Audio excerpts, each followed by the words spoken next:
তো বন্ধুরা, এটা হচ্ছে ডাইকিনের 5 স্টার ইনভার্টার 1 টনের মেশিন, যেটিতে আজ আমরা জেট পাম্প সার্ভিস করব।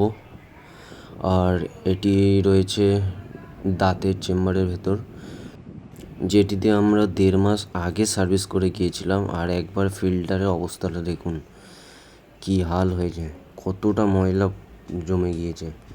মেশিনের ভেতরটা আপনাদের একবার খুলে দেখাই, কয়েলটা দেখুন। কেউ বলবে যে এটা 1.5 মাস আগে জেট পাম্প সার্ভিস হয়েছে, কি পরিমাণে ময়লা হয়েছে। আর এসব জায়গার মেশিনগুলো অনেকই বেশি চলে নর্মাল ইউজের তুলনায়, তাই জন্য ময়লাও খুব তাড়াতাড়ি হয়। আর এসব জায়গায় এসি ছাড়া মোটেও কাজ করা সম্ভব না, তো এসি লাগবেই। তো এসিকে একদম ঠিকঠাক টাইমে সার্ভিস করাতে হবে, যাতে এসিগুলো ঠিকভাবে কুলিং করতে পারে এবং তাতে কাস্টমারেরও কোনো রকম অসুবিধা না হয়। তো বন্ধুরা, আজকের জন্য এটুকুই। ধন্যবাদ।